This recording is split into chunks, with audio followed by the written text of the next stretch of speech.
반갑습니다. 내 가족의 사건처럼 하나하나 최선을 다하는 법무법인 이현입니다. 누구나 법적 문제가 생기면 심적으로나 경제적으로 큰 부담을 갖게 됩니다. 혼자서 해결해 보려 하겠지만 만족스러운 결과를 이끌어내기가 쉽지 않죠. 여러분의 정신적인 고통, 금전적인 어려움을 이해하며 이현의 법률 상담 시스템을 통해 도움을 드리고 있습니다. 의뢰인의 문제는 하나의 사건이 아니라 한 사람의 삶이라는 마음으로 면밀하게 분석하여 해결의 실마리를 찾아드리겠습니다. 자, 그럼 오늘의 주제인 채권 소멸시효 연장에 대하여 함께 알아볼까요? 소멸시효란 권리자가 그의 권리를 행사할 수 있었음에도 불구하고 일정한 기간 동안 그 권리를 행사하지 않은 상태를 의미하는데요. 해당 기간의 만료로 시효가 완성되면 채권은 당연히 소멸하고 원본 청구권이 소멸하면 이자 청구권도 함께 소멸하게 됩니다. 채권은 그 종류에 따라 시효의 내용이 다르기에 본인이 가지고 있는 권리를 정확하게 파악하는 것이 필요한데요. 민법에서 정한 채권의 소멸시효 기간은 10년이지만 상행위로 인해 발생한 상사채권의 소멸시효는 5년입니다. 또한 1년 이내의 기간으로 정한 이자 청구권은 3년간 행사하지 않으면 완성되는데요. 1년 이내의 기간으로 정한 이자 청구권이라 함은 1년 이내에 정기로 지급되는 권리라는 뜻입니다.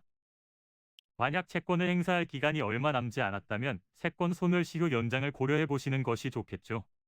연장하는 방법에는 여러 가지가 있지만 재판상 청구, 파산 절차 참가, 지급명령의 신청, 화해를 위한 소환, 압류, 자압류, 임의출석, 가처분이 있습니다.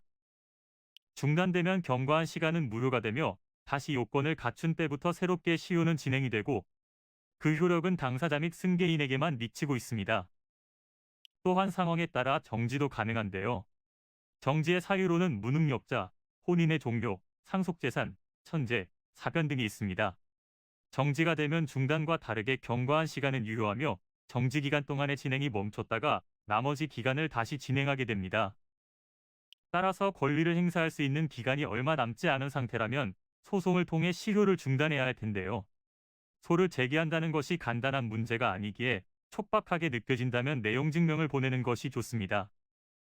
내용 증명의 송달은 최고의 효력을 가지고 있으며 주의해야 할 점은 최고로 인한 중단의 효과는 원칙적으로 상대방에게 도달해야 발생합니다.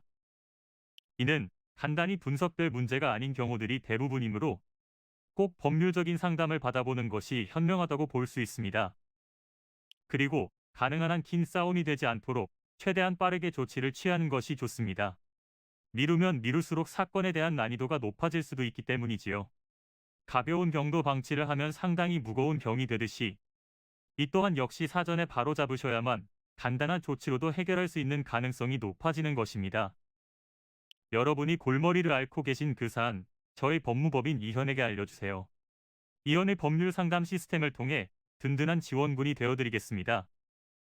간혹 변호사가 아닌 사무장 등과 상담하는 줄로 오해하시는 분들이 계시는데 이는 전혀 아니며 저희 법무법인 이현은 변호사와 1대1로 상담이 이루어진다는 점을 다시 한번 꼭 알려드립니다. 저희는 하나의 분야가 아닌 민사, 형사, 가사뿐만 아니라 비송사건 등 모든 것을 추구하고 있는 종합 로펌입니다. 가장 궁금해하시는 사건의 해결 가능성과 해결의 키포인트, 예상되는 문제점과 해결 방안 등을 총망라하여 종합적인 시각으로 안내해드리고 있습니다. 보다 정확한 상담을 위해 전국, 전 지역 상담 접수를 먼저 실시하오니 해당 화면에 보이는 번호로 먼저 연락을 주시면 친절한 안내를 도와드리도록 하겠습니다. 인터넷으로 법무법인 이현을 검색 후 홈페이지를 살펴보시고 와도 좋습니다. 언제나 의뢰인이 처한 상황을 이해하며 그 입장에서 생각하겠습니다. 저희는 법무법인 이현이었습니다. 감사합니다.